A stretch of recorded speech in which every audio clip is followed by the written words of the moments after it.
Sengoku! Salut les amis, on se retrouve pour la review de l'épisode 100 de Dragon Ball Super, et honnêtement, je sais pas pour vous, mais moi cet épisode m'a enjaillé comme Jaja, ma gueule. Honnêtement, ma mène, j'étais pas prêt. L'épisode commence, Krillin se fait martyriser par sa femme, C18 lui dit attends, tu t'es fait éliminer comme une grosse merde, alors qu'on a dépensé de la thune pour s'entraîner. L'épisode continue avec la PLS de Vegeta, qui arrive toujours pas à s'en sortir contre Magetta et Botamo. Mais là, une personne arrive avec une putain de classe. Kabe arrive, défonce deux ennemis et regarde Vegeta et lui dit maintenant maître, c'est à ton tour. Vous l'aurez compris, cet épisode est vachement axé sur les personnages de l'univers de Champa. L'épisode continue avec Calais qui se retrouve en difficulté contre deux ennemis. Et là, honnêtement, ça m'a fait un petit peu rigoler parce que un des ennemis me fait penser à un ennemi dans One Punch Man, le tout premier, le crabe là. Voyant Calais en difficulté, Caulifla ramène son petit boule et défonce les deux ennemis. Ouais, parce que pour Caulifla, c'est tu touches pas ma waifu. Non, parce que je sais pas pour vous, mais moi, à mon avis, Caulifla et Calais, quand ils sont dans la chambre tout ça, là, ils font pas que du Monopoly, un moule contre moule, ma gueule, L'épisode se poursuit avec Caulifla qui va voir Son Goku pour apprendre le Super Saiyan Blue. Le problème, c'est que Goku est un petit peu trop honnête avec elle et lui dit qu'elle est pas prête pour ce genre de transformation. Et les gars, vous connaissez les bails, quand une fille est vexée égale une fille en colère. Donc Caulifla passe la forme d'Annie Denkai. Goku est alors un petit peu surpris par rapport à cette apparence, mais lui explique après 2-3 échanges de coups que cette forme sert à rien et qu'elle devrait se pousser en Super Saiyan 2. Caulifla alors pousse ses petits picotements dans le dos et arrive à se transformer en Super Saiyan.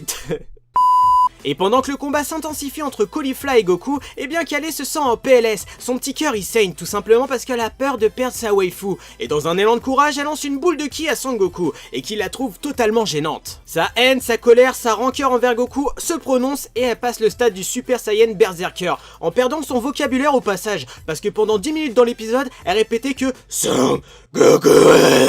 Et on va pas se le cacher, pendant tout le reste de l'épisode, Calais met une PLS cosmique à Goku. Il arrive pas à en placer une, le problème c'est que le SSJ Berserker est incontrôlable. Et même Vegeta est choqué, tout le monde est choqué. Et d'ailleurs on va revenir sur cette fameuse phrase qui fait que le SSJ Berserker va peut-être prendre une importance dans l'univers de Dragon Ball. Et je sais que dans les fans de Dragon Ball il y a deux écoles, ceux qui sont pour Broly et d'autres qui sont contre Broly. Alors sur un film c'est marrant, tu peux canoniser ou pas le personnage. Mais là avec Calais les gars, vous avez tous eu un gros doigt dans le cul. Car Vegeta, choqué et déçu, dit à Son Goku de faire très attention à cette forme. Et là il a dit la phrase qui m'a mis en PLS. Est-ce la vraie forme du Saiyan? Et c'est là que ça devient intéressant parce que même si l'épisode a fait énormément de clins d'œil au film Broly, eh bien on te prouve que Broly et Calais c'est deux personnes différentes. Tout simplement parce que grâce à la phrase de Vegeta, eh bien tu te laisses peut-être penser que la forme SSJ Berserker est une nouvelle branche d'évolution ou la vraie nature des Saiyans. Mais si c'est vraiment le cas, ça voudrait dire que le SSJ Berserker serait pu réserver à une seule personne, mais à tous les Saiyans qui arriveraient à la contrôler. Alors dites-moi par commentaire si vous êtes pour ou contre que tous les Saiyans contrôlent cette forme. Maintenant on va passer à la partie de l'épisode qui m'a le plus déçu. Honnêtement, après que Calais s'est transformé en SSJ Berserker, j'ai totalement kiffé.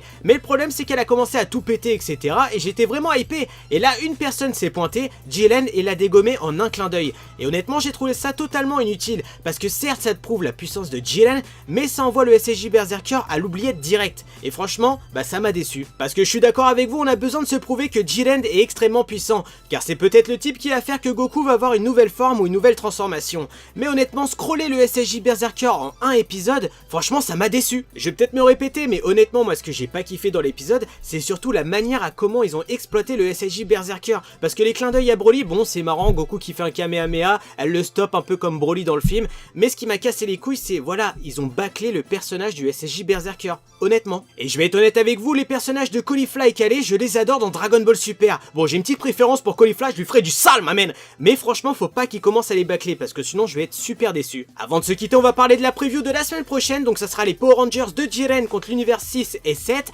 et on aura peut-être le droit à un sacrifice de Caulifla pour Calais. Je sais pas, mais honnêtement, quand j'ai vu cette image, je me suis dit pourquoi pas. Voilà les amis, la nouvelle review se termine, j'espère qu'elle vous aura plu, n'hésitez pas à faire péter les likes, de la partager, de vous abonner à la chaîne si c'est pas fait. Sur ce, moi je vais bouffer chez Caillot, je vous laisse, je me TP.